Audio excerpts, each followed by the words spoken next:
हाय नमस्कार. चला तर स्वागत आहे तुमचं एका नवीन ब्लॉगमध्ये. इथं माझा स्वयंपाक चालू आहे. चहा वगैरे झाला होता. म्हटलं चला आता इथं मी चिकन शिजायला टाकलं. मस्त मला आज चिकनची भाजी बनवायची होती आणि मी चिकन शिजायला टाकलं आणि मसाला भाजून घेत होते. आणि बघा दादूचं काहीतरी मध्ये मध्ये मध्ये मध्ये चालूच असतं माझ्यापाशी.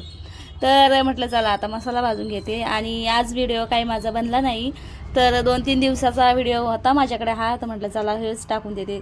आणि उद्याचं नक्कीच तुम्हाला बाहेर कुठेतरी बघायला भेटणार आहे, कारण की मी आज बाहेर चालले. तर उद्याच्या व्हिडिओमध्ये तुम्हाला नक्कीच दिसेल. मी आज काही सांगत नाही आहे तुम्हाला, तुम्ही उद्याच बघा. तर इथे मसाला वाटून घेतला. म्हणलं चला आता भाजी मस्त करून घेते. चिकनची भाजी मला बनवायची होती आणि गावाकडचाच व्हिडिओ असणार आहे तो. आणि खूप मजा येणार आहे त्याच्यामध्ये, कारण की आता मुलांना सुट्टी आहे उद्या. तर तुम्हाला माहितीच आहे रविवारचं माझं कुठेतरी बाहेर जाणं असतंच नेहमी, आणि बाहेरचाच ब्लॉग असतोय. त्यामुळे आज शनिवारचं त्यांना अर्धी शाळा असते, तर मी आजच जाणार आहे आणि उद्या नक्कीच तिकडे मी ब्लॉग बनवतो. तुम्हाला उद्याच्या याच्यामध्ये नक्की बघायला भेटेल. तर हे बघा इथं माझी भाजी आता कडणं चालू होतं, पीठ मळून घेत होते. हे बघा मस्तपैकी आपली भाजी अशी झाली होती चिकनची. खूप छान लाल भाजी बनते आणि काळीही बनते बरं का, पण आमच्या घरात तुम्हाला माहिती आहे काळी भाजी जास्त आवडत नाही यांना, तर मग मी लालच बनते. तर हे बघा मस्तपैकी अशी भाजी बनवून घेतली होती.